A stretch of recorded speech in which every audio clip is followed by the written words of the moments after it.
Budgets are tight, attention spans are short, and this can make life very difficult for small business owners sometimes.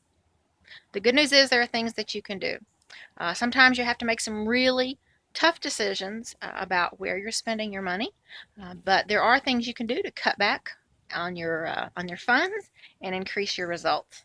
Hi, my name is Janice Clark, and I own BizMSolutions. We're an online marketing and virtual assistant firm.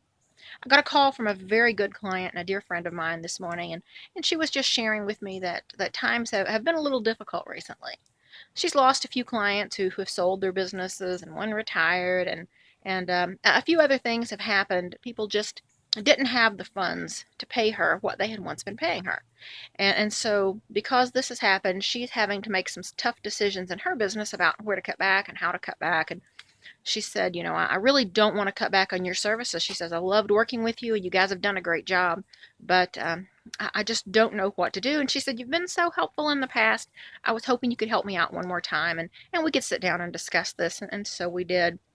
And we talked about some different things that you can do to cut back and some things that you should never do when it comes to cutting back to what you're doing in your marketing.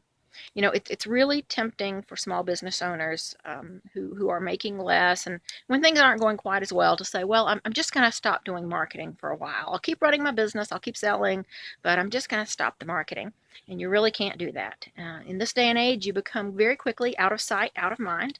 And when no one remembers you, that's not going to lead to good things. Things will pick up, business will pick up again, and when it does, your clients and partners and past clients are going to be out looking for someone else to fill their needs, and instead of coming right back to you, and that's really where you want them to be. So a few things that you can do. First of all, review your credit card statements and look at all the tools you're using. You may be surprised at all the things you signed up for and you're just not using them these days. Go ahead and cancel anything that you're not getting great use out of. Keep a few small things. Depending on your situation, keep a scheduling tool. Keep maybe an analytics tool, although I'm a huge fan of Google Analytics and it's free, so that's a wonderful option for you. Keep a photo editing tool so that you can continue producing quote photos and great photos telling the story of your brand. If you're using a service firm for any reason, now may be a good time to call them and see if you can negotiate your rates. If you've been a good client and you've paid on time and you've been good, especially if you sent them referrals, then it may be a good time to call them and just explain you need to cut back and ask if they can offer you a lower package or a different package rate, anything at all that would help your budget. Some things you should not do. Don't stop your content. You can cut back on your content if you need to. If you're hiring someone to produce blog posts and things for you, they may need to do that a little less. See if that's an option. Or you may need to do it yourself. Even if you can't produce as much content as you once did, don't stop entirely. Do what you can, do it consistently, but keep it coming out. Use those photo editing tools to keep putting out great photos about your brand, to keep sharing your story, to keep sharing the lessons you've learned with your clients. That's some great pieces of content that you can do yourself very affordably.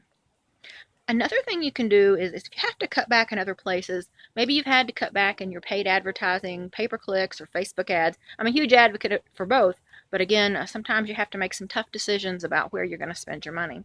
If you've had to do that, you want to make sure that you're really stepping up your networking. Take a look at your LinkedIn groups, your Facebook groups. What do you belong to?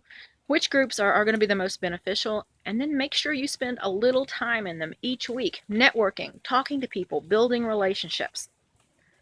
Don't neglect your relationships online. Don't neglect all the people who could potentially send you referrals, send you, people to your content, share your website. The people who are just wonderful people online, very often you have no idea how you might benefit each other. It's important to keep up those relationships. Keep talking, keep sharing, keep listening, and keep helping other people. Send client referrals anytime you can. Look for opportunities to get in there and be of help, benefit someone else. That's going to make you stand out far more than any piece of advertising ever will. So keep up the relationships, keep being a good person. Things will turn around. If you're having a tough time, if you're not, hey, that's wonderful. Congratulations, you're doing great things. But if things are a little tough right now, especially before the holidays, keep up these great behaviors. Make sure that you're focusing on behaviors that really matter, and the rest will come back around. So, in the meantime, if you have any questions, please feel free to reach out, leave me a comment, message me directly. And you guys have a wonderful day, and wishing you all fabulous, fabulous business this week.